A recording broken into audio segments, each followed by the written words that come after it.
Hello everyone and welcome to your week 3 tutorial. Just note that week 3 tutorial and week 4 tutorial, they are based upon quantitative data analysis, and that's why I have combined the PowerPoint slides for week 3 and week 4 tutorials.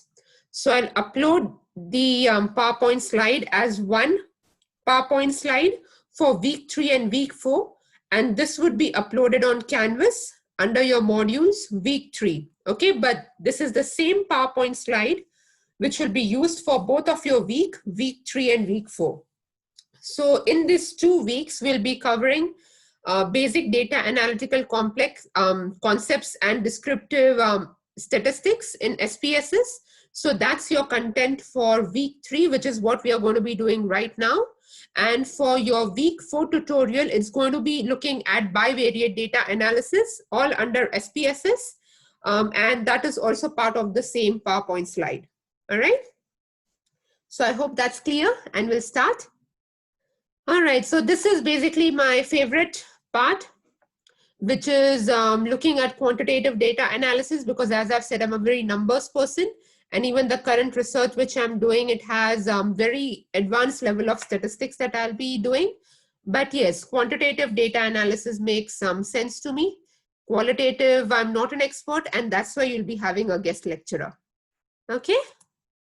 All right, guys, this is just an FYI that the main textbook that I use as my Bible for understanding basic quantitative data analysis and how to perform them in SPSS is the textbook by Andy Field.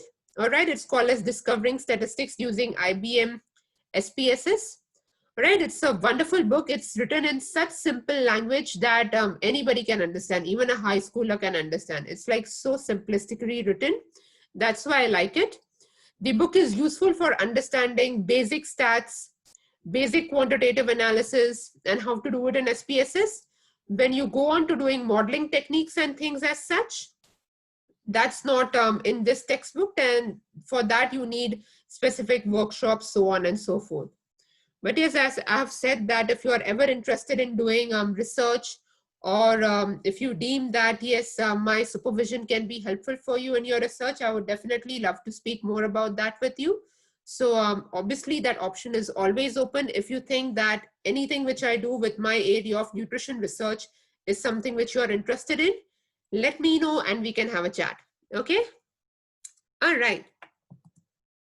Okay, guys. So before you start any type of statistical data analysis, and now remember, you have a unit, you have a separate unit which looks at quantitative data analysis, and therefore I'm not going to be going in the details of how to do quantitative data analysis. Like you have an entire unit, a semester based unit for that. So it's not practical for me to cover all of those concepts, but I'm covering the main concepts which you see in a lot of epidemiological studies. Okay, so this is this quantitative data analysis tutorial that you have. So as I said, next year, hopefully with COVID gone, I'll be taking face-to-face tutorials, face-to-face lectures. All right, so at that time, we will have the opportunity to do all of this data analysis in the lab, in the university computer labs. But do remember that you have 14 days of SPSS trial, which is free for all students. So yes, when I give you some activities at the end for you to do it in your own time, feel free to download the 14 days free SPSS software, which is available via IBM SPSS. Just Google it, IBM SPSS free SPSS software, and it will give you the free software for 14 days for you to practice in case if you haven't had any exposure to quantitative data analysis. But just to let you know, as an FYI, you have an entire unit at University of Canberra which teaches you quantitative data analysis. All right, I'm just covering things which say are generally seen in epidemiology. I'll be covering a lot more of techniques such as survival analysis, so on and so forth, and how do you perform them in SPSS later down the track. But this is just to introduce you to the basics. Okay. All right, so yes, before you start any statistical analysis, you need to know what needs to be analyzed. What needs to be analyzed are your variables. All right, there are two key types of variables which you have. There are many other types. I'm just looking at the basics over here. The two key types of variables that you have is the independent variable or the predictor variable, the dependent variable, and the outcome variable. So now guys, the term predictor variable is generally used when your study is longitudinal in nature. Okay, because with longitudinal study, you have more, say you have more grounds and more solid evidence to say that this may be a predictor of XYZ. Okay. So I generally use the term predictor when I am looking at longitudinal studies, prospective studies. All right. Independent variable is the term which I use when I look at more cross-sectional studies. Similarly, outcome variable when I'm looking at prospective, cohort, longitudinal studies.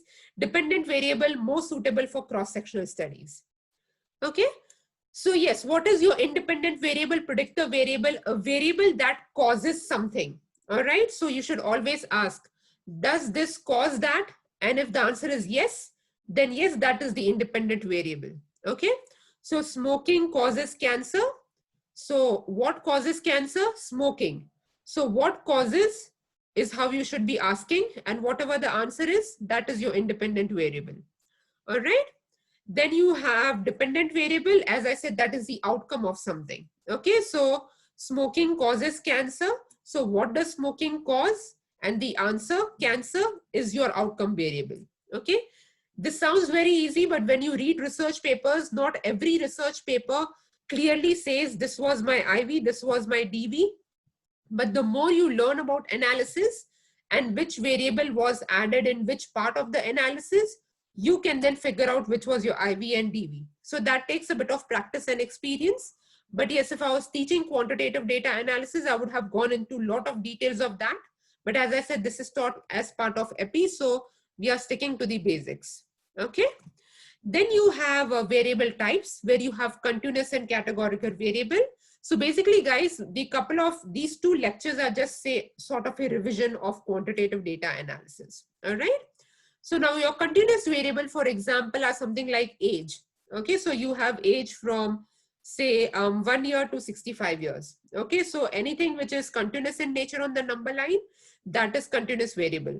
Now you can actually categorize age, which is preschoolers, then early childhood, mid childhood, adolescent years, then so on and so forth, adulthood, young adulthood, middle adulthood, and then old age, something like that. Okay, so when you are categorizing these age, then the age as a variable becomes a categorical variable. You see how a single variable can be a continuous variable also and a categorical variable also. Now, will you use this variable as a continuous variable, categorical variable? That all depends upon your research study question and your research study design. Okay, what are you trying to find out will help you to answer whether you should treat that variable as continuous or categorical. Okay. All right. So now, as I said, this lectures, these two, not lectures, these two tutorials are basically revisions of the key concepts of quantitative data analysis. One of the most important concept is central tendency. Okay, so what is central tendency? In very simple terms, it is mean, median, mode. That is generally representing the average of a population. Okay, so mean in simple terms is just average. So when you say things like on an average, the students in my EPI class, they score distinction. Okay, so meaning on an average, meaning if I take an average of the 35 students, for example, which are enrolled in our class, majority, on an average, they score a distinction. Okay, so that is called your mean, okay, as average. So the simple term of the colloquial term for mean is average. Okay, so you can say it in simple terms, on an average, our class scores distinction. All right, so yes, mean is generally reported when you are reading papers. As I said, when you read papers like epidemiological research papers, mean is generally reported when the data is normally distributed. Okay. So now what is normal distribution? We'll come to that. But yes, mean is generally reported when the data is normally distributed. Now remember over here, mean and standard deviation are best friends. So when you report mean, you have to report standard deviations. Okay. There is also, means are also reported with confidence interval. That is the second best friend. but we are not going to look into those specifically, but just remember, mean and standard deviations are best friend. The second best friend could be means and confidence intervals, all right? But mean generally is reported when the data is normally distributed, okay? Then you have median.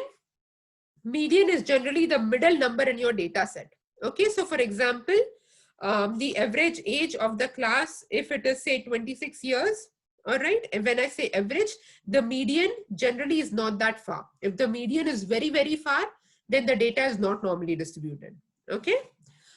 So yes, again, those when the data is normally distributed, when the data is not normally distributed, this is something which is covered as part of quantitative statistics or your unit. So very difficult to cover over here, but just remember over here the basic concepts that you have to remember. Mean is nothing but average. Median is the middle number in your data set, okay? And median is generally reported when the data is not normally distributed. The best friend of median is your interquartile ranges, 25th and 75th interquartile ranges, okay? So median is generally reported with interquartile ranges, all right? So makes sense. And the best friend of mean is standard deviation. The second best friend is mean and 95% confidence intervals. Okay. All right, guys. So there are two main concepts that we are going to be covering as part of this tutorial revision.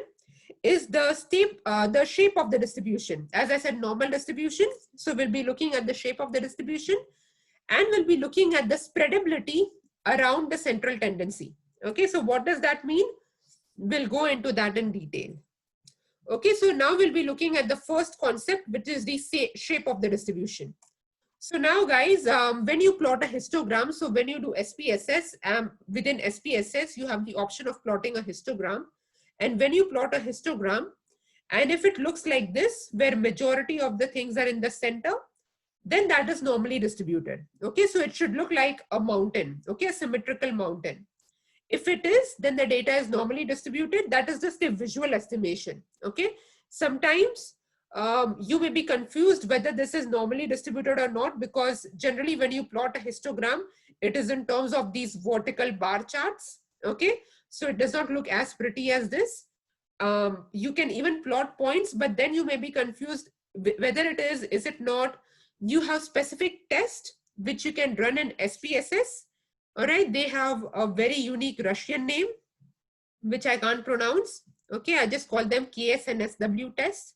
So when you run them in SPSS, you actually get a quantifiable value, which helps you to decide whether my data is normally distributed or not. Okay, that is another easy way of finding whether your data is normally distributed or not. So one way of identifying whether your data is normally distributed or not is looking at the histogram. Second way is looking at the KS and SW test, all right? So that test is very easy to run in SPSS. And again, part of quantitative statistics, I won't be showing each of those tests. It's very difficult to put all of that in a unit, which is not the purpose of this unit. But if you run the KSSW test, it actually gives you a number, which helps you to identify whether the data is normally distributed or not. And then on paper, you can do a calculation to see how far is your median from the mean, okay? And that will help you to identify whether your data is normally distributed or not.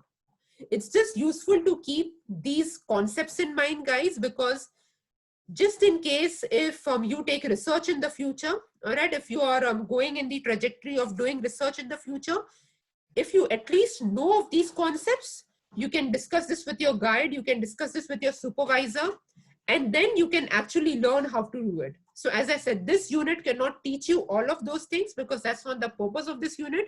But at least if I take the initiative of introducing you to these concepts, you can write them down. You can know there is something like this, and this will give you a point of discussion, a starting point of discussion to learn that method. Makes sense?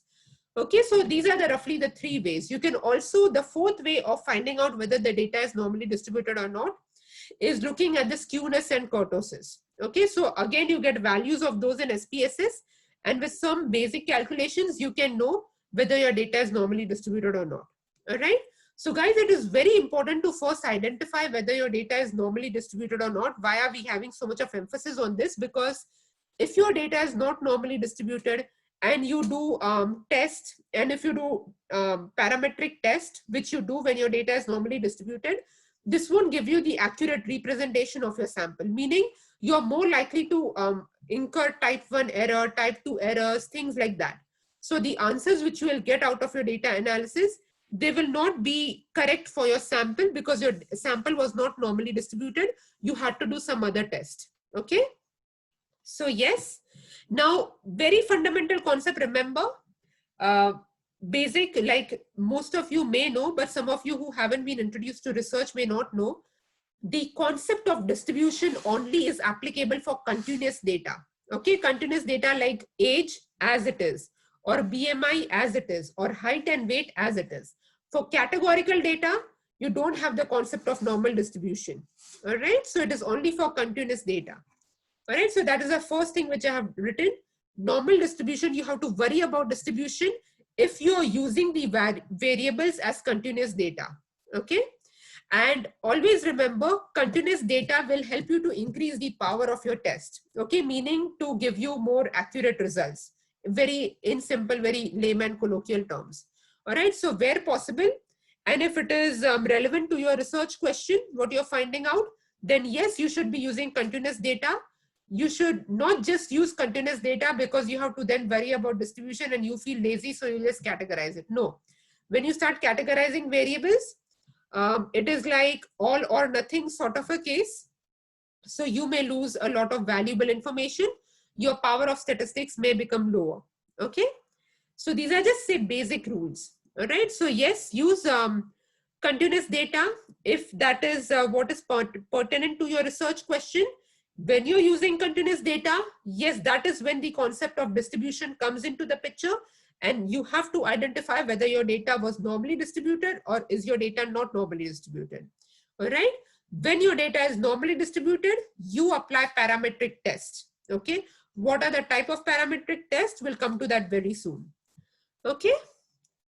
So yes, that's basically the concept of normal distribution.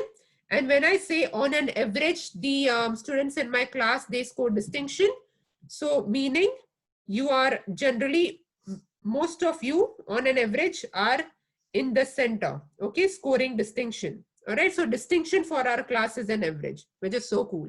All right, okay, so mean, median, mode, these are called as central tendency. So central tendency, the terminology is nothing but mean, median, and mode. Okay, and in very, very simple terms, what does this mean in colloquial terms? On an average, what does my sample say? Okay, so this is what it means. All right. So now guys, when your data is not normally distributed, your bell-shaped curve is either skewed to one of these sides. Okay, it is either negatively skewed, all right, or it is either positively skewed. So this is how skewed looks. So you know how I said fourth method of looking at whether your data is normally distributed or not is looking at skewness and kurtosis. Of course, visually also, if your data is very much inclined to one of these sides, it is logical to say, hang on, my data does not look to be normally distributed. And if you just do a bit of calculation around skewness and kurtosis, this gives you further confidence that yes, my data is not normally distributed. Okay, so those are the things keep in mind in case if you're doing research, you will have some starting points for discussion. All right. So yes, when your data is not normally distributed, you do non-parametric test. All right, and the type of non-parametric test, we'll look at that shortly. Right? Okay, guys, this is just an FYI. Again, I can't teach you exactly as part of this unit how to do transformations. But again, as I said, these two tutorials are a quick revision about quantitative data analysis, key concepts for you to keep in mind. So if at all you are doing research in the future, these are the things which you can look into in further detail. All right. So I'm just exposing you to different concepts. So now you have a concept of transformation. So guys, there is a way in which when your data is not normally distributed, you can transform your data statistically in SPSS, and then your data will become close to normal distribution. And then you can use this transform data and you can run parametric test on it. You remember how I said parametric test is only used when you have normal distribution. So once you transform your data, you can run parametric test with this data in very simple terms. Okay. So yes, transformation is carried out on data which is not normally distributed. Then you can make it sort of normally distributed and you can run parametric test with it. Okay. So yes, so basically guys, why is that so is because there are very complicated analysis at this level when you're just learning quantitative data analysis. Those who are pro with quantitative data analysis, they won't find this complicated, but there are more, say, sophisticated data analytical techniques such as regression. All right, and if you want to run regression, now regression per se is not a non-parametric test. For you to run regression, which is a sophisticated technique, which is a more robust technique, meaning it will give you accurate answers, more stronger technique to give you accurate answers. When you want to run such a sophisticated technique, you need your data to be parametric in nature, okay, to be normally distributed in nature, because regression is sort of a parametric test. All right. So for you to run regression, your data should be normally distributed. But if your data is not normally distributed, you can transform it and then you can use this data and you can run regression on it. Makes sense? You can connect the dots. All right. Okay. So basically this is what it means. And this is just an FYI, guys. If you have a longitudinal data set, meaning I have collected, say, if I have collected your, say, knowledge scores for this unit, the same person, okay? If I have collected knowledge scores for you in week 1, week 3, and week 9, okay? So I'm testing the same individuals, which is you, 3 times in this semester. All right. And then I want to say, take these 3 time points and I want to do some analysis. Now, in case your week 3 data is not normally distributed, but your week 1 and week 9 data is normally distributed, but when you apply transformations, you have to apply to all of your data, meaning week 1, week 3, and week 9 for that. All right. Individual. Makes sense? All right. So yes, this is what it means by transformations. There are different types of transformation. Just keep these words in mind, such as log transformation, square root transformation. And you know how I told you the textbook by Andy Field SPSS? It actually teaches you everything, which button you have to press in SPSS to transform your data. That book is so good and in simple language. Okay. So if at all you have to do something like this, then yes, it's good for you to, like, you know, purchase that textbook, right? I'm not like, they are not paying me any, say, royalty fees for advocating that textbook. It's just that I have been using that textbook since I did my PhD. So, and I find value in it. And that's the only way, like, I just informally recommend students who want to do research. Okay, you don't need to see any Excel sheet. All right, I should have taken this off. This I had done because previously I used to teach students when I was doing another unit. I used to teach them how to do transformations and all. But as I said, all of that cannot be covered in EPI. As I said, EPI is a, say, theoretical foundation subject for you to understand and do further research. Okay, so no Excel sheet for you. Don't worry about that. Just remember there is a concept such as transformations. Okay, guys, so now moving on to the second concept, which is dispersion, which is the area around your central tendency. Always remember, narrower the dispersion, better is your data. Broader the dispersion, poor is your data. Okay, again, cannot go into the details of all of that. This is the basic thing. More narrow, better the data, stronger the data, stronger is the effect size, good power, less chances of type 1 and type 2 error. Okay, so narrow dispersion good, broad dispersion bad. All right. So in simple terms, I used to tell my students, a A-line dress is bad, a pencil shaped dress is good. Okay, so narrower, better. All right. Okay, so dispersion, as I said, when you have narrower dispersion, you have less chances of type 1 error. Okay. So yes, dispersion is how your data is spread around your central tendency. Okay, so your central tendency, remember, mean, median, mode. All right. So if majority of your say sample is around your central tendency, if majority of my students on an average are telling me that they are scoring distinction in epidemiology, so that is a good data. All right. But if I have, say, my bell-shaped curve, which is really broad and flat, okay, so if it is a very broad and plateauing bell-shaped curve, that is not a good bell-shaped curve. A nice narrow peaking bell-shaped curve is a good bell-shaped curve. All right. So what are the different types of dispersions? You have range, interquartile range, variance, standard deviation, z-scores, and 95% confidence intervals.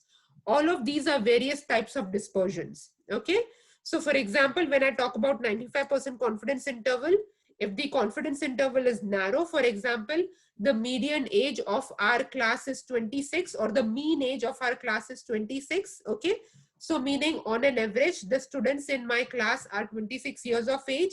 And if the dispersion is say 22 and 24, okay, so that is a strong, it's a very narrow bell-shaped curve because the median age is 26 and over here you have 22.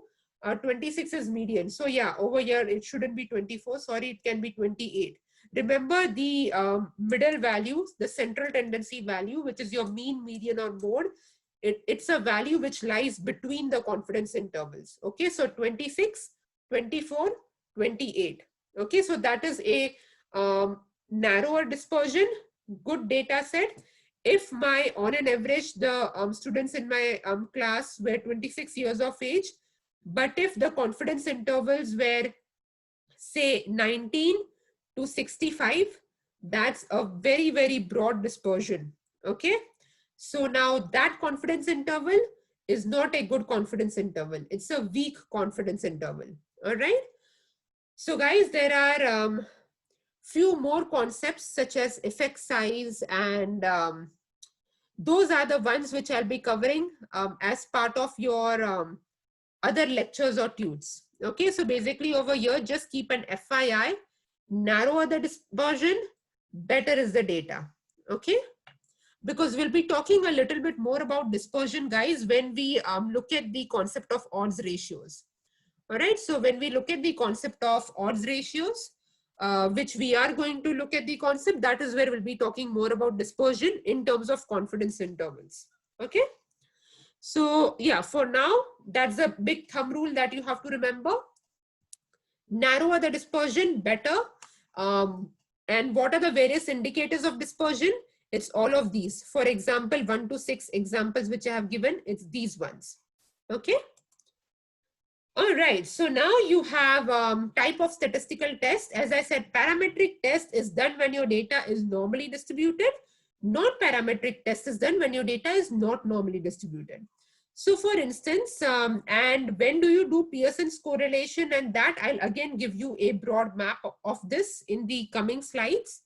But for example, if you had to do Pearson's correlation, okay, in a normal distribution, but now your data is not normally distributed, Pearson's correlation, if you want to do it in a non-parametric data set, not normally distributed data set, then you do Spearman's correlation. So it's the same type of test. It is like, say, good twin, bad twin. Okay, so you have a good twin and then you have an evil twin. Okay, you had movies like that coming out in the 90s.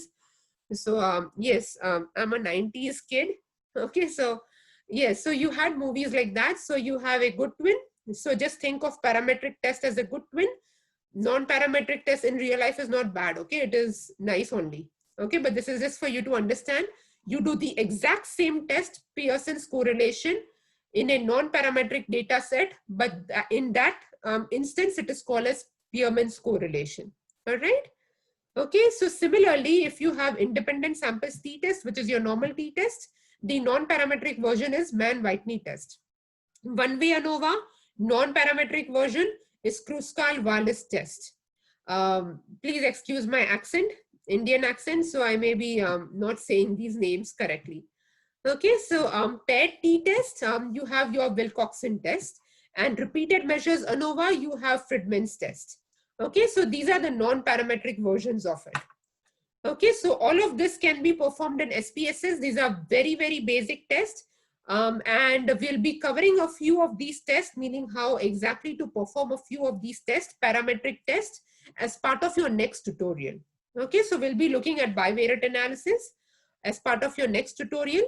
But remember, the main subject which will teach you a lot of detail of this is your quantitative subject, which is quantitative data analysis, which is a separate different unit which is offered. Okay, so guys, this is just a small little chart which I have made for you to understand when do you run which test. Okay, so now guys, in this first one, all right, so when do you do Pearson's correlation? Okay, so when I used to teach this to my students, I used to make them do a few actions, because sometimes you have to memorize certain things in the beginning, but then the more used to you get to it, the more understanding, the more you perform these tests in real life, you don't have to memorize them. Then you will just exactly know that these are my type of variables and this is the test I need to run. Okay, but you need to have more practice to do that. All right, so this is the sign for continuous. Okay, this is how I make it continuous. Okay, so when your IV is continuous and when your DV is continuous, both of them continuous, then you do Pearson's correlation. Okay, so remember Pearson's correlation, both of your variables should be continuous, IV and your DV. Okay, now Pearson's chi-squared test. This is my sign for categorical. Okay, so when your IV and your DV, both of them are categorical, this is IV, this is DV. Okay, both of them categorical, you do Pearson's chi-squared test. All right, this is how you will have to remember early days, but then trust me, you don't have to do all of these action songs. Okay, so yes, Pearson's correlation, then Pearson's chi-squared test. All right, when do you do t-test? When your IV, this was our IV, right? When your IV has two categories. Okay, so now this is categorical. Okay, IV with two categories, categorical with two categories. When your IV has two categories and your DV is continuous. Okay, so this is how it looks. This is when you have to run your t-test. Okay, then your ANOVA, you will have more than two categories. Okay, so more than two categories. Now, if you see, it's very, very simple over here. Everywhere your DV is continuous. Okay, if your DV is obviously apart from chi-squared test, but everywhere else your DV is continuous. Okay, when your DV is categorical, you obviously have Pearson's chi-squared test, but then in other complicated instances, higher type of analysis, you have different other type of tests, which we won't be covering as part of this unit. This is just to get your basics right. Okay, so in ANOVA, more than two categories. All right, and then this is again continuous. All right, and linear regression, you know how I told you that it is a sophisticated form of regression. Okay, over here guys, in linear regression, you actually need a third hand, and I just have two hands, right? So I can't do that, but one may be continuous, the other variable may be categorical, and it could be more than two categories or it could be two categories. All right, so when you have more than one independent variable, but your dependent variable is continuous, this doesn't change. Okay, this is the same. All right, then you do linear regression. So you see the difference over here, everybody has just a single independent variable. Linear regression has more than one independent variable. Okay, that is when you do linear regression. All right, so I have given you a few examples in the next slide. So now over here, you have sun exposure, which is continuous variable in minutes, and serum vitamin D level. Now, as a dietitian, please don't mind, but I'll be using nutrition example, but this can be applied to any field. Okay, these tests are not just nutrition specific. These tests are applied to any field of research. Okay, so yes, but you see over here, my IV is continuous, DV is continuous. What does it say? How much time you have exposure in the sun, okay, in minutes, and what are your serum vitamin D levels. All right, so is it like more exposure in the sun, more blood vitamin D level you have? That is the sort of a research question. Okay, So over here, both of my variables are continuous. So it's like this. When both are continuous, what do you use? Pearson's correlation. All right. Then if you have your IV, sun exposure, which is morning versus afternoon. Now I have categorized my IV. Okay, sun exposure as morning versus afternoon. Two categories, categorical, but two categories. My serum vitamin D level, deficient versus non-deficient, meaning are you deficient in vitamin D or are you not deficient in vitamin D? So even this is categorical. Okay, so both of them are categorical. When both of them are categorical, what do? You do which one? Pearson's chi-square test. Okay, I'm asking as if you'll be responding. I forgot that this lecture is recorded because, as I said, I generally teach this in the class, and that's why you have these highlights. But yeah, I forgot that this is a recorded lecture and you can't answer. Okay, all right, moving further. So now you have your IV again. Over here you have categorical, two categories, male and female. And what are the vitamin D levels of male versus female? Okay, in my sample, but this is continuous. So this one is when you do independent samples T test. All right, okay. Now you have sun exposure. Again, everywhere you just have one IV. Okay, so one IV. Over here you have sun exposure as morning, afternoon, evening, and then you want to see the vitamin D level. So you have more than two categories. Okay, and this is continuous. Then what do? You do ANOVA in this case. All right, ANOVA. Okay, and then the last one, I have more than one independent variable. So yes, I have sun exposure in minutes, which is a continuous variable. I have gender, which is a categorical variable, male versus female. And I have my DV, which is vitamin D, which is a continuous variable. All right, so now I have more than one IV. In this case, you do linear regression. Okay, so linear regression because the DV is continuous. All right, you have various types of regression. I'm not going into the details of all of that. That is more quantitative data analysis. Okay, but I hope this gives you some clear ideas when you read research papers, especially because a lot of epidemiological papers, these are the basic tests which you will be seeing. All right, a lot of cross-sectional studies, longitudinal studies, they will be having these tests, but now it should make sense to you that if they have used Pearson's correlation, meaning both of their IV and DV would be continuous in nature. So these are the type of connections you could be having, you should be having when you start reading research papers. Okay. All right. So now we will be doing some descriptive statistics in SPSS. Okay. So basically, this is the say variable sheet. I'll be doing it in SPSS for you, so you'll be having an idea. Okay. So I have data on mother's BMI, age, and gender. Okay. So mother's BMI in this some data set. It is continuous in nature, BMI as it is. Okay. Then you have age. All right. So age is also continuous in nature. So mother's BMI, mother's age. All right. And the baby's gender. Okay. So boy versus girl. All right. So the did the mom have boy or a girl? So that is 1 or 2. So 1 boy, 2 girl, like that. All right. So basically, now this would be very, very basic for those who are very thorough with SPSS. Then you don't need to basically do these activities and things. But as I said, I received a lot of email from the class where they have specifically requested that they are not very thorough, or they are very new to research. They are very new to quantitative data analysis, and it's their very first time to be introduced to SPSS. And a lot of them have yet to take the quantitative unit, quantitative data analysis unit. So yes, I'll be running through these brief descriptive data analysis, but those who are pro with it, feel free to skip this activity because you already know how to do all this. Okay.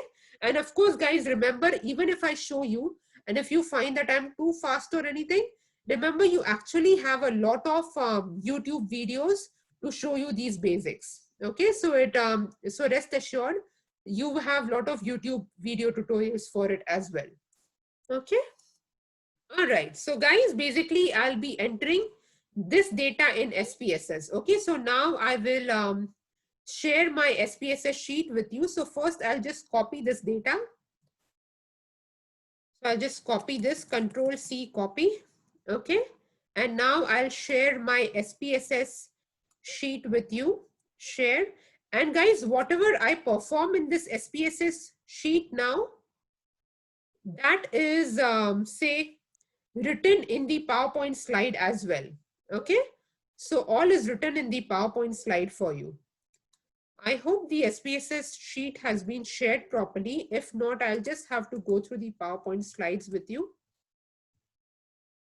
Okay, so basically I just copy pasted my data. Okay, Control C over there and Control V over here, and I got my data set. Okay, now I go to, so this was my data sheet. Okay, now I go to variable view. Let me see if still the same screen is being shared. All right, so my screen is still this. So I hope all of you can see SPSS. I just want to make sure that, you know, you get the maximum of, especially though the new students, like who have less experience with research, for them to maximize their experience. Okay, so as I said, the first variable, if you remember, that was a mother's BMI. So I'll type it down over here now. Mothers. And remember, in this column, the name column, SPSS does not accept space. So you have to do an underscore. Okay, so like how you do an email ID with the underscore, you have to do the same over here. It will not accept space. Okay, so now these basic kind of things are there in the YouTube tutorial if you can't follow it over here. So yes, I have a space and I said mother's BMI. Okay, I just Control C this again and I added in my variable name as well. Okay, so when I have the results coming out, SPSS output coming out, it will show up as mother's BMI. Okay, not an empty thing. So I know it's mother's BMI. So generally I try to keep my the variable name and the variable label same. Okay, and I sometimes I add a few more details in variable label where appropriate, but I'm just sticking to the basics right now. So yes, I have the mother's BMI as same. Both thing, do I need decimal points in BMI? If you look at the data view, yes, it's good to have 2 decimal points. Okay, so I'll keep this as decimal points. All right, and then you have any values. No, this values generally you do when you have categorical data like boy versus girl, which we have over here. So I'll show you how to do the values. We have no missing data. Column is just the width and things of the column, which is as it is. Aligning right, you don't have to worry about these 2 columns. Now the measures, this is a continuous data. Mother's data is continuous data. The continuous data in SPSS is called as scale. Okay, so because I know my mother's data is continuous data, that's why I have scale over here. All right, now the second one, if we remember, is mother's age. Okay, so mother's underscore again age. All right, and I'll keep the same thing. I'll Control C, Control V. So now I have mother's age as my label as well. Okay, this is continuous 2 decimal point in age. Do you actually need decimal point when the mother's age is in years? Obviously, these are adult mothers in this sample data set I'm showing you. So I don't really need decimals. So I just click these this bottom arrow and it becomes 0. Okay, is this variable continuous? Yes, it is. Scale is called continuous. Okay, so now the last one is baby gender. Okay, so you know this is the baby's gender. So now again, Control C, Control V. All right, and over here, baby's gender. This is a categorical data, but it is nominal in nature. So guys, ordinal categorical variable means when you have certain type of rank to it, like first rank, second rank, third rank in the class. Yes, there is a specific order to it. When you have a specific order, if the order makes sense, then you say it is a ordinal type of categorical variable. All right. Or else you say it's a nominal type of categorical variable where it is just categorical, but there is no order to it. Like one can be boy or else one can be girl. You do it anyways, it doesn't make a difference. So when it doesn't make a difference, you do the nominal. Okay. So hope it makes sense. All right. So I'll do the nominal. Now guys, over here, if you see my baby's gender, I'll just broaden this for you. Okay. So this is how you make it broad. Baby's gender is 1 and 2. Okay. So now what is 1? What is 2? I'll make, this is just a sample data set just to, teach you. So I went to values. I clicked on this. Okay. Over here, I'll just show it to you again.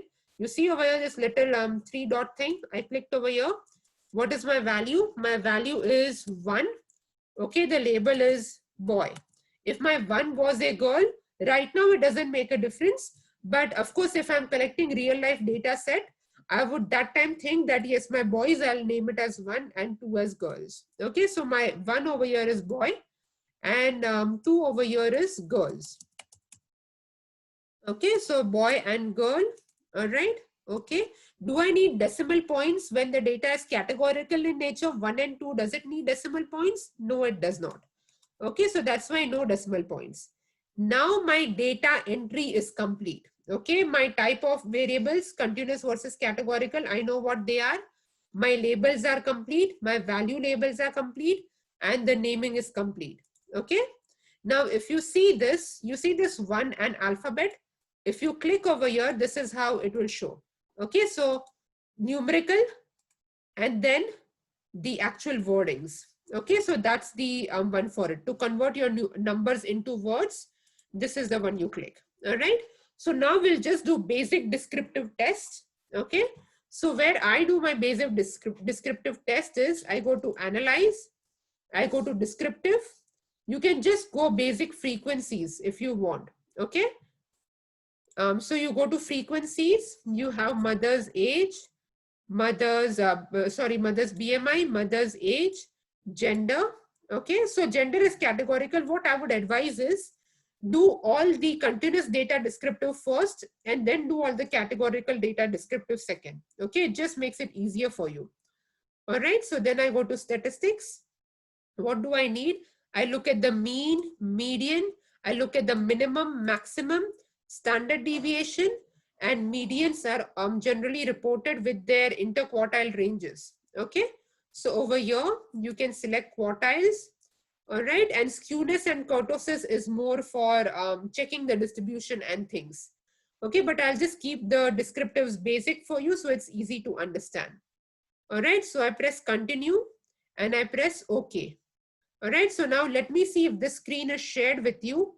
Otherwise, you won't be able to see it. I'll share the output with you now. Okay, so I hope you can see the output screen. Let me just confirm it again. I'm sharing the output with you.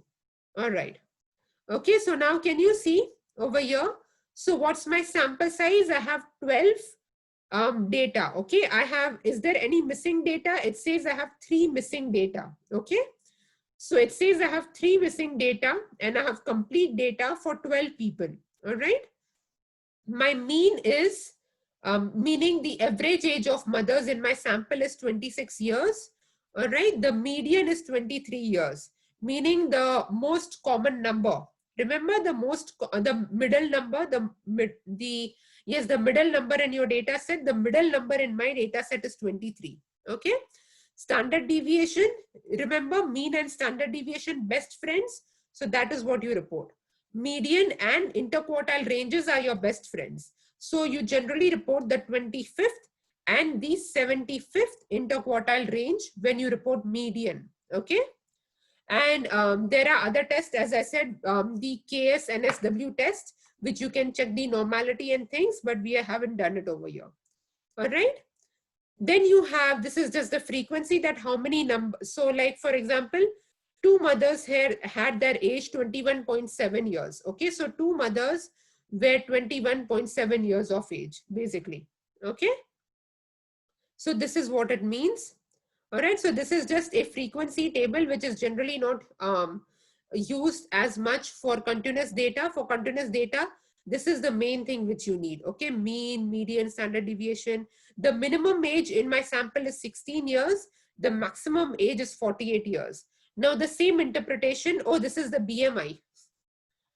All right, sorry, I was thinking about all of this in terms of age. So that's my bad. Sorry, this was BMI. So yes, the average BMI is 26. So do you remember what is the healthy BMI of individuals? So anything about 25 is overweight. Okay, so on an average, the mothers are overweight in my sample. That's the interpretation. All right, median BMI is 23. Okay. The minimum BMI is 16, underweight. Okay, the maximum BMI is 48. definitely obese. All right. And these are the interquartile ranges, 25th and 75th interquartile range. When we look at the age, mean age is 31.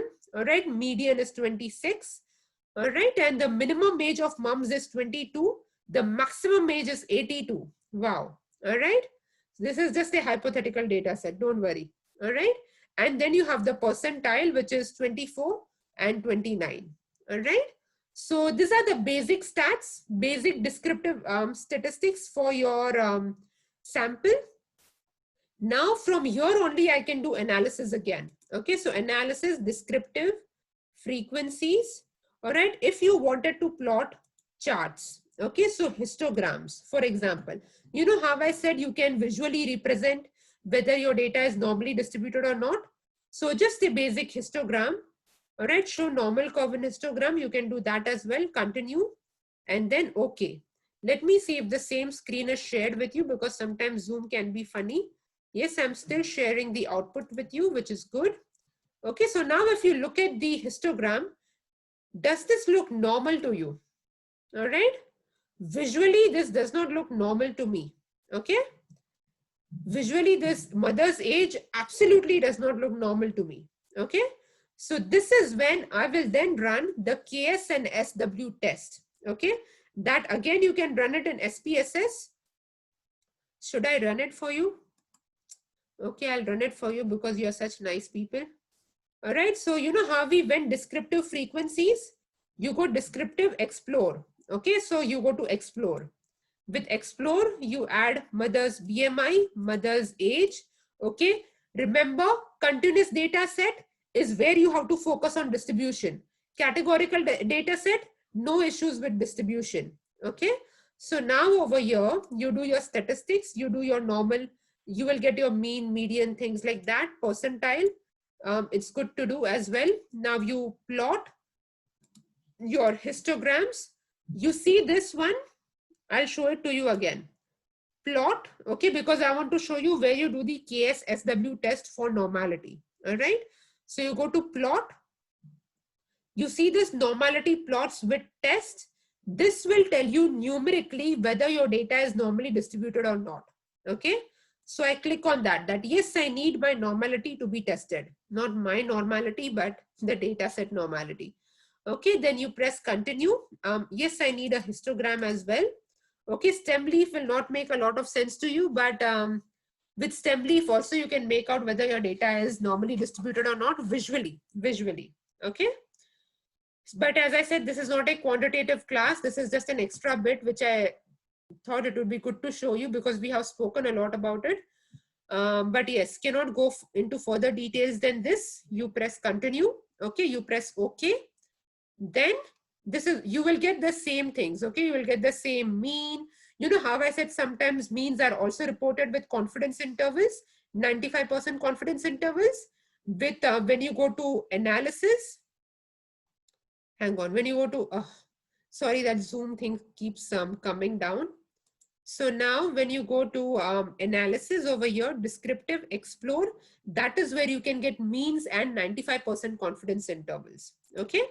So means 95% confidence intervals, you have your median, you also have standard deviation, you again have your minimum and maximum. You remember the youngest mother was 16 years, the youngest, the BMI was 16 BMI, meaning underweight BMI, and 48 was a obese BMI. So it's the same values. Okay. You have skewness, kurtosis, all of that, which I use again for calculation of normality, but we won't go into the details of that. All right. So all of this is reported over here. Okay. You have your 25th and your 75th interquartile range in this table. Okay. If you have to report medians, for example, you know how I taught you that medians you report with interquartile ranges, which is your 25th and 75th interquartile range. This is where it is. Okay. This is your magical normality test. Test of normality, KS, and if you can pronounce it, kudos to you. Okay, this is what I call as the KS test, and this is what I call as the SW test. Okay, I call this Sharapova because it reminds me of Sharapova, like the tennis player. Okay, but now guys, if this is significant, meaning the data is not normally distributed. Okay.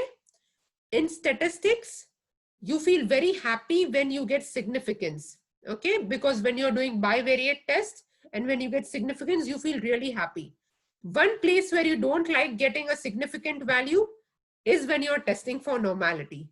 All right. So when you have significant values over here, meaning your data is not normally distributed. What do you do when your data is not normally distributed? You may do non-parametric tests, or else you may do transformations. And after transformations, you can run parametric tests on that data set. Okay. Also, there are conditions to it, but yeah, that is just a general norm. All right. And this again shows you the same histogram. These are QQ plots, which shows you dispersion.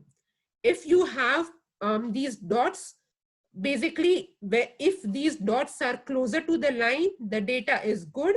The further away the dots are from this line, meaning the dispersion is more broad. And if you remember the basic concept, broader the dispersion, poor is the data. Okay. Narrower the dispersion, better is the data. All right. So yes, guys, this is basically it. Okay. All right, this shows you, this graph shows you which are the outliers, meaning which are the tricky cases which are making your data not normally distributed. Okay, which is making your data, not normally distributed, where you have to run the non-parametric test. So in mother's age, case number 12 is one of the cases which is making your data not normally distributed. We will look at how the case number 12's age is. All right. So similarly, with mother's BMI, you have case number 16 and case number 15. These are the two cases which are making your BMI potentially not normally distributed. Okay. So now let's go back to our main data screen. Okay. So we'll remember mother's age, case number 12. Okay. So I've again shared this with you. Mother's age, you have case number 12.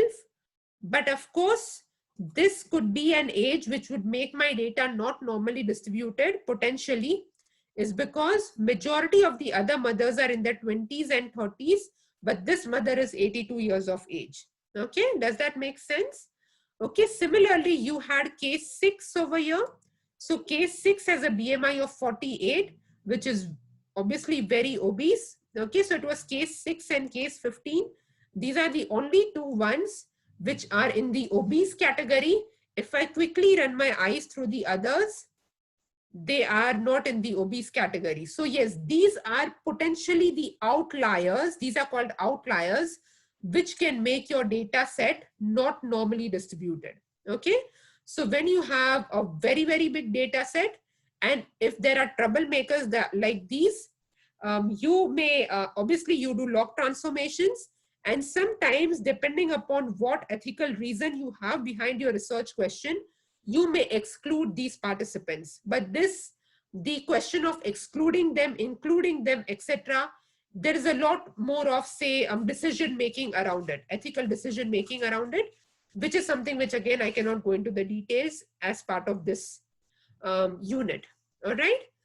Now, the last thing which I'll teach you guys is transformation, not transformation in terms of transformation, but basically how to take your continuous data and how to convert it into a categorical data. All right. So for example, we have, oh, what did I do? I just added in columns over here for some weird reason. So that's my bad. Sorry, guys. Okay. Yeah, it's taken out a lot of things. Sorry, I don't know how this happened. I'll just correct my data over here. 2 was girls. Okay. All right. And my decimal place is lower. Yep. All good to go. All right. So now, guys, basically what I was saying is I'll teach you how do you categorize your data. Okay. So for example, we have the mother's BMI, right? What if you wanted to categorize your mother's BMI as underweight, overweight, healthy weight, obese. Okay, so if I had to do this categories, how would I do it? I would go to transform, all right? Then I would go to recode into different variables. Okay, transform, recode into different variables. What am I trying, which continuous data I'm trying to categorize? Mother's BMI. I'll add it in this box. So this is the one. Okay, I'll add it in this box.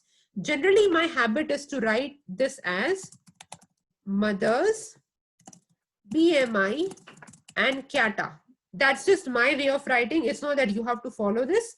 But when I write CATA, I remember that this is the new variable which I have created in which the mother's BMI is categorical in nature. Makes sense? Okay, so as you know, my habit is to have the same labels, and sometimes I have more details in this depending upon the data. But this is a very simple data. Okay, then you have to press change. Press change, that is important. So now your SPSS knows mother's BMI is continuous in nature. She wants to categorize this BMI. Okay, now old and new values.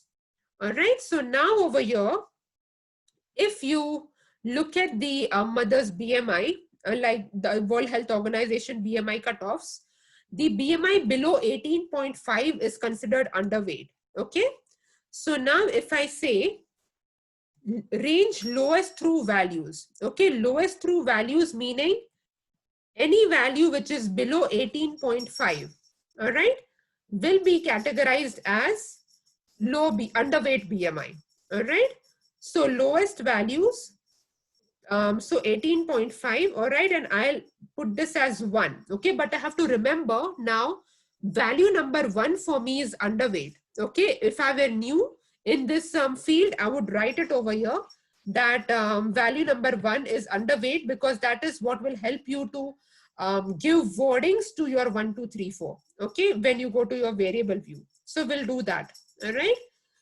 So anything which is 18 point, let's say 18, not 18.5, range lowest true value. Okay, so from 18.5, yeah, that makes sense. All right, so 18.5, value 1, add it. Okay, so now similarly, you have to do it for all the others. Okay, so I hope I'm still sharing this screen with you. Let me just see. Yes, I'm still sharing the screen with you. Okay, so that is good. Okay, so now when you see the healthy weight BMI, the healthy weight BMI is between 18.5 till 29 or 24.9. Okay, so where would you have this? You would go in range.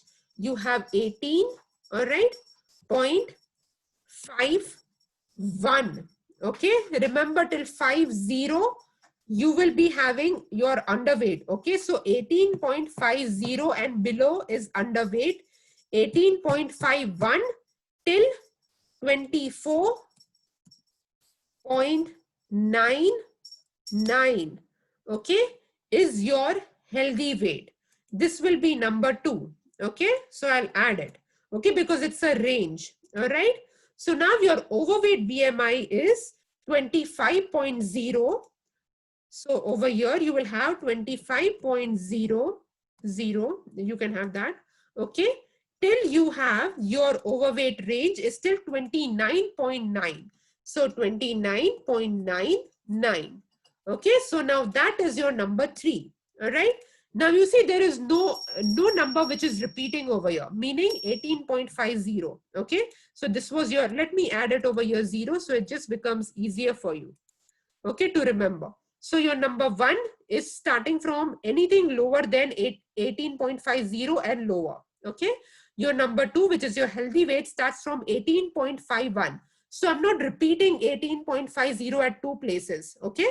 So this starts from 18.51. This is where decimal points become so very much important to do it accurately when you are transforming, when you are recoding your data. Okay. Let's not say transforming, because you will think about transformations. Okay, so 18.51 till 24.99. Okay, then I start with a new number. After 24.99 comes 25. 25.00 to 29.99. That's my overweight category. So now what is my obese category?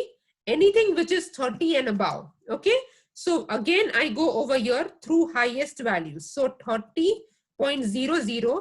So anything which is 30.00 and above is my number 4 category, which is my obese category. Okay. And then I press, so I have now 1, 2, 3, 4, all of these are coded. I press continue, okay, and I press OK, all right. So now what will happen? Now you will have an entire new category. I'll just make sure again if this is the page which is shared, because it keeps switching. Okay, so that's why I want to make sure. All right. Okay, good. So you can still see this page. All right. So yes, now you see you have an entire new category. Okay, so now if we look, is this category correct? I'll just shift this column over here besides the mother's BMI, so it's easier for you to see. Okay, so how do you shift? I click on this and I can move it like this. Okay, so when as a student, when I learned, you can actually just drag your column on this side by clicking on it and just dragging it. I felt this was like amazing. Okay, because otherwise it was too challenging for me. So I was so happy to learn that. I don't know if you felt the same sort of an excitement, but yeah, I felt it. Okay, so guys, if you remember, your number 1 was underweight. So, and we know anything which is 18.5, 18.50 and lower is underweight. Okay, so 16 is underweight. Then you have this 17 is underweight. Now we'll look at, we had only 2 obese case, you remember? So case number 12, yes, 44, that is overweight. 48, yes, that is overweight as well. So we have done right categorization. Okay, this is just for you to roughly check. Now guys, you will have to add in your variable view. Okay, so just making sure this is shared. Yep, it is. All right, so here you have the new one, mother's BMI kata. Okay, just like how you did for boys and girls, you will have to add in your values. Now, do you remember number 1 was underweight? That's why as a beginner, it is very important for you to write down your coding on a paper so you don't get confused. Okay, number 1 was underweight for us. Number 2 was healthy weight. Number 3 was overweight. And 4 was obese. Okay. And okay, do we need decimal points? We obviously don't. All right.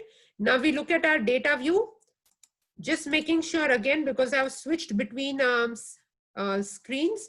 Yes, you can hopefully still see this. Okay, so now you see underweight, healthy weight, you have all of your wordings over here. Now if I do this, you see that word to number conversion. Now let's run a descriptive analysis on this. We didn't run a descriptive analysis on our categorical variable, right? So we'll again go into descriptive, frequency, remove this, just reset it because you want to remove everything. Just take the categorical variables, which is baby's gender, and now you have mother's BMI, which is categorical. Okay, you don't need to go into any of these statistics. All of these statistics are relevant for your continuous variables. For your categorical variable, just add them over here and press OK. All right, I'll share with you the output now because the output is not shared. Okay, so now hopefully you can see the screen. All right, so now if you see, you have, I always look at the valid percentage, guys, because you may have some missing data and things like that. It's always useful to look at the valid percentage. Okay, so yeah, so you have boys over here, which is 41%. Girls are around 58%. Okay, so that's our ratio, boys to girl. Now, if you see, a majority of our mothers, 41% of our mothers are healthy weight. Okay, and then the underweight and obese category is similar, 16%, 16%. All right, and you have 25% of your mothers, a quarter of your mothers who are overweight. Okay, so this is how it's being categorized. All right, you see guys over here, we don't have any missing data. You know why it came up as missing data in the very first thing? This is actually, we don't have any missing data in our sheet. This came up because you know how I accidentally double clicked previously and there were 3 columns on the top. So it was reading the old data. Okay, so don't worry about it. But we don't have any missing data in this, so you don't have to worry about it. Our total sample size is 12. Okay, and that's why you have 0 missing data over here. because it ran the analysis with those three empty columns in mind, SPSS previously. Okay, but then when I saved it and I deleted those columns, now it is reading the correct data set. Okay, so yes, we have no missing data. And if we look at our output as well, I'll share the output with you. Share. You see over here, we have no missing data. We have a complete data set of 12. All right, so if we had to just run this analysis again, descriptive, all right, frequency, we just reset this and we have mother's BMI continuous, and we'll just do the basic stats. Okay, let's just do means, standard deviation, minimum, maximum. Okay, just for our sanity sake to see. Okay, and if we say, all right, okay, and then I'll share the output screen with you as well. Share screen. You see now it has no missing data. Okay, it is because previously I had not saved it. Okay, so please don't be confused. We have no missing data. Our sample size is of 12, this example sample size, and the mean, standard deviation, minimum, maximum obviously will remain the same. Okay, so yes, guys, this is how you do basic descriptive statistics in SPSS. All right, I hope this has been useful for you. I'll just share with you the PowerPoint slides now. I'll just quickly share the slides with you. Yep, and I hope you can now see the slides. Okay, I hope you can see the PowerPoint slides. So then it's all good. So first what we did, we entered data in SPSS. Okay, this is what we did. Second, I had just copy pasted this data just to show you FYI, this was the data entered. Okay, then I taught you how to label your data, male, female. Okay, I taught you how to categorize continuous data, which is your BMI. All right, and guys, these are just the written instructions of how I have taken a continuous variable such as BMI and I have categorized it. Okay, these are just basically written instructions, nothing else. Okay, this is exactly showing you how I did things. An additional thing which I taught you, which is not part of this tutorial, is checking normality using KSSW test. Okay, so that's not part of your slides over here. All right, so basically this all these slides are just telling you, see, we spoke about outliers. So basically I've just shown you everything rather than go through these slides. That would be very boring, but I've actually shown you how to do this in SPSS. So that makes it a bit more interesting and it makes it a bit more relatable and realistic. Okay, this is just the output which was generated. So it is just copy pasting it. All right, so why did I do this, guys? Because when I used to teach this in the lecture room, the computers which are there for the instructor in the lecture room, they didn't have SPSS. So I had to copy paste things on the slide and show it to the students when it was a face-to-face class tutorial. But this is, in a way, this is lucky because I'm using my own personal laptop and I'm recording this. I have SPSS on my laptop, so I can actually show you how to do this test. Okay, so yes, guys, we saw this. We saw the histograms as well. The histograms look ridiculous, meaning they were not normally distributed. And yes, in real life, you would be thinking about transformations. Okay, then, oh yes, how nice of me. Okay, sorry, I'm not gloating. But yeah, this is checking normality using the KSSW test. So it's also written for you. As I said, you don't want this to be significant. Okay, when it is significant, data is not normally distributed. Then you have to do an additional step, which is transformations. Okay, so yes, this is just going through the categorical data again, guys. All right, so male versus female, we saw this, we had the same numbers. All right, so guys, this is just an extra activity for you. I would strongly encourage those students who are very new in quantitative research, SPSS, please do this activity for your own knowledge. Those who are pro in this, you're totally fine not doing this. Those who are pro in this, these two tutorials will be basically a revision for you, nothing more. But those who are new, and there are many students in our class who are new from the emails that I have received. So I really hope you do this activity. Remember, you can download SPSS for free for 14 days trial version. So you can do these kind of activities, okay? So yes, try doing this activity on your own. And these are the things which you have to do as part of the activity. The same things which I have taught you, okay? So I'm not asking you anything new. And this activity is not assessed or anything, okay? This is just for your own knowledge, so relax, don't worry. All right? So now, guys, your next tutorial will be recorded on undertaking bivariate test in SPSS, like Pearson's correlation and things like that, okay? So we'll just keep to bivariate test, as I said, any paper, any epidemiological paper, so it's very useful to know these basics. Okay, guys, so remember, we have the same PowerPoint, so I'll continue from these same PowerPoints for our next tunes. Just to make it easier, I have put it all in one PowerPoint because it's all about data analysis. And yes, I'll see you in my next tute. All right. So see you, and I'll just make sure that I save everything. Okay, so yep, see you later.